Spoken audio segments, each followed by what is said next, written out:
Hey guys, Apollo here with a quick video, a quick tip video to help you improve even more so than you already are. And what we're going to be looking at today is the correct method to jump between bases at a rapid speed here. So, for example, right now we have a big, long, drawn-out game, just a replay that I've just loaded up to have a look at the example. We have bases across the map. We have a main base here, we have a natural setup, a third, and of course a fourth base. And what I want to do is jump between them as fast as possible.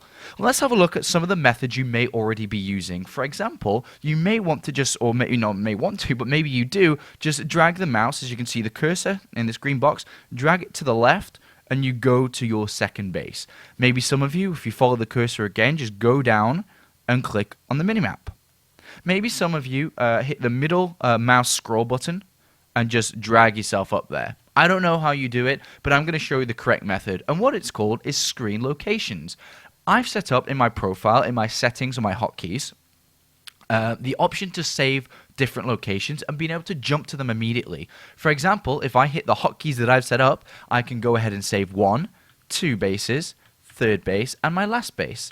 And then I'm able to just press by simply pressing 4 keys, 1, 2, 3, 4. If you look at the minimap, 1, 2, 3, 4. And this will enable me to jump rapidly between these bases, which will lower the downtime within StarCraft 2 because there's so much to do when the game gets late, whether you be dropping, getting into position, getting ready to fight. This is a waste of time if you're doing this. Or if you're trying to get around and find it, it's a waste of time. To be able to jump really smoothly between these bases, it's much, much better for your game. And this is how to do it. So if you go ahead and press F10, which will bring up the menu, and go to Options, come down here to the bottom left where it says Hotkeys. And within Hotkeys, I'm just going to change it from my selected profile, which is the one I already play on, and go to just a normal standard one, which is where you usually will be. So let's go ahead and go to Global. And then Camera, because it's a camera thing that we're changing here today.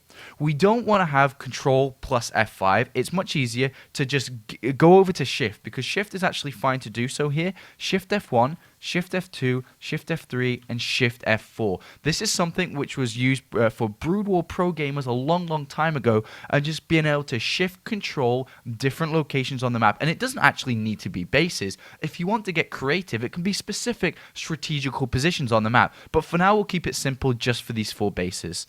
And to jump to that location, we want to be pressing F1, F2, F3, F4. And the reason why that we've got them set up like this, it's very simple to do so. Because if you're, for example, controlling your hotkey groups with Control 1, Control 2 for your army, if you just jump up a little bit with your hand, you're able to get to these keys very easily and get to the bases you want to be going to. But some of you may notice a couple of keys were unbound while doing that. As you can see, 2 were unbound from Unit Management here, Idle Worker, and Select Army Units. So for Idle Worker, we want to come in here and change it to what, well, you don't have to, but this is where I've changed it to when I did this, is tilde. So the button next to 1 on your keyboard, that's where I've set this. So whenever I have Idle Workers, I hit this, and then I'm able to grab them.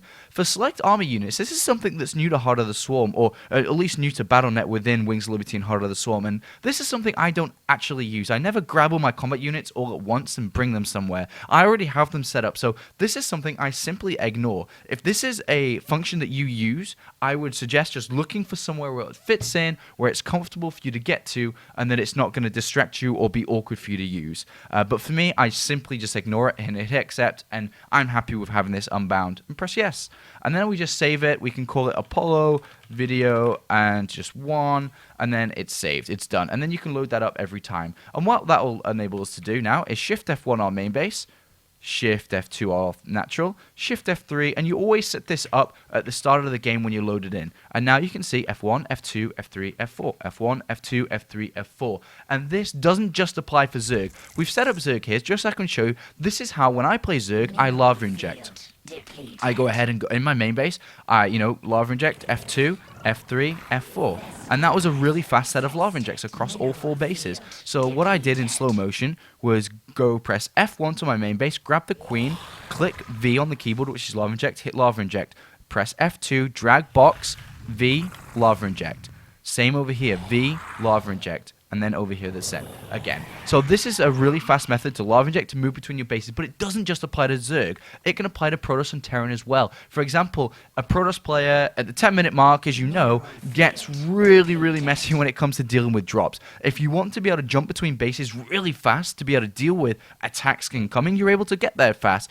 If you don't have the best reactions when something gets dropped into your mineral line, whether it be Hellions coming in, you can press. For example, you're dealing. Let's go ahead and say, all right, we're moving our queen, we're defending. Oh no, there's a drop on our 4th base. Bam, we're already there. And you move your drones out the way. Oh no, something on our natural. Bam, we move our stuff out the way. So by hitting these keys, you're able to just play a bit faster, and I think it will help you improve quite a bit.